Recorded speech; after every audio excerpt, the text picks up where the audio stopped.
So one of the qualities of that soul will learn to express in this golden age is that it will find that it naturally starts living life from within its own self. There's no life that you can live if the life that you live in is the result of the effect of the world around you. If everything we do is because of how our society says we should look, or what we should wear, or what we should drive and everything, then we probably don't really get much insight into our own selves or our own desires if they're different. And by the insights, I mean the quality of life that we live is of taking these insights and personal expressions of ourselves and putting them out there. Without us living our lives as us, we really don't get an insight or an understanding of what we are all about or what life is all about. What we get is what we're told and dictated to in our society. The Golden Age will allow for each individual soul to have their own point of view. They'll be able to realize that their minds are theirs and that what they see is personal. And from that point they will be able to expand and grow on it. If we all just live within the parameters of what our society dictates to us, then none of us will ever really grow. We'll never really be able to get beyond. The nature of soul is to increase and express life. Its purpose is to live, and it can't live if it reaches the borders of where it is and can't go beyond them. So it has to have this unique freedom within itself. And that freedom within itself only is realized when life comes from within the self out. And soul is living the life of itself, giving of itself out, and investing itself into the world in which it's living in. And so this is one of the most important parts. The other thing that goes along with that is that creative flow. And we call the creative flow the feminine consciousness because it is this nurturing, and soul was at this point very nurturing, very creative, very trying, reality testing life, and it's learning all of these new things. And it's learning to go beyond what it could ever possibly conceive. The value of soul is that it's a divine being, and a divine being doesn't really have to have limitations. The limitations that it has are the limitations that it's been conditioned to think and believe that it is. But in the Golden Age, these limitations are removed because there's no need for limitations, because creativity is never limited, except by the willingness of the individual to venture into unknown worlds and unknown ways. The next concept we want to be aware of is the concept of mercy. Spirit is the very essence of life that we live. And Spirit has these natures about it, and we call these natures love and mercy. And for life to exist and have an opportunity to grow and manifest, there has to be the concept of mercy. And the concept of mercy is that all life has a right to be. And there's more than enough room for all life to be free to express itself. And the idea of some other being limiting the expression of someone is not possible in the Golden Age, because in the Golden Age every one of us will recognize our own right to be free and our own right to express ourselves.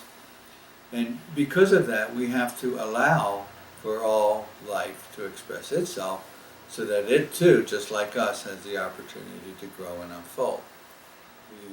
Another thing that we understand is we get away from right, wrong, good, or bad. The concepts of morality, of course, are always man-made. Man decides these concepts. And when he writes his books of religion and spirituality, he bases these things so that he has guidelines in which that people will meet. In true spirituality, especially in the Golden Age, the concepts of right, wrong, good, or bad just don't make sense. What we realize is that life is really made up of expressions that are beneficial or detrimental. And it's beneficial either to ourselves and others, and detrimental to ourselves and others. And so we learn to live by those guidelines. Beneficial and detrimental pushes the soul into the environment where it begins to accept responsibility for what it's doing. It begins to see that it increases life or it takes away from life. And the nature of life is to increase. So soul, by that recognition is going to increase not only their lives, but they're going to know that what they're doing doesn't take away, at minimum, to the freedom and life of others. So, when the soul is first born into this world, what happens is that it comes into an environment with all of this open awareness of itself. And we know that souls today are even more so. We have rainbow children, and we have all of these different kinds of mediums through which we're talking about how the dynamics of soul in a child is far greater than ever.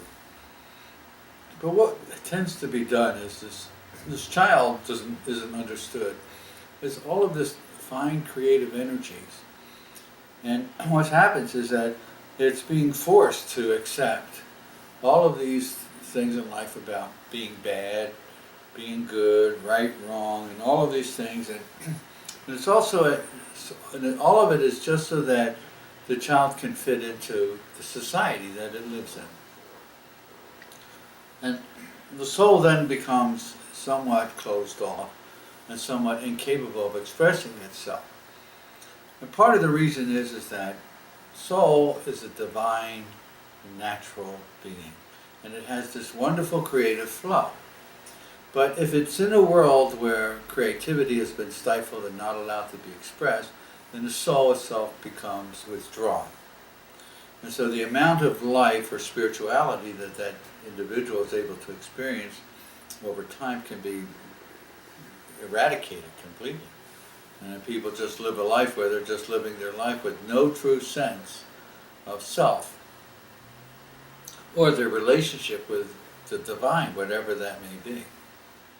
Spirit, by its nature, is creative life, and it, by its nature, supports what you give it. And if you give it all of this illusion, Spirit believes that that's what you want. And so it's constantly giving you all of this illusion. But when you change your own awareness and you're willing to become daring enough to take on life and to express yourself and to realize yourself as a divine piece of God, or and that you have a right to all of these things that God has created for us. When enough people project out into the world a new creative life, a new creative understanding, Spirit by its very nature will change everything. It will adjust the whole world. Food will grow differently, the earth will shift differently, environments will change. People will lose the desire to hurt or to maim or to take control. They won't have a need to. There will always be an abundance of life. In fact, everything that we do in this dark age is to demonstrate an abundance of life, but none of these things are an abundance of life, because life, by its own nature, is self-perpetuating. And all of these things that we surround ourselves with, that we consider aspects or manifestations of life, require our maintenance. They have no life of their own. And they're nothing more than just a mock-up of what we think life is. So we find that as the individual becomes more aware of their creative nature, that life starts coming from within them out, then they have a more real life, and it's constantly increasing. Spirit by its very nature will perpetuate what we give it. And if we give it a new golden age to live in, we give it the possibilities of creativity, it's just going to become more available and more supportive of that creativity.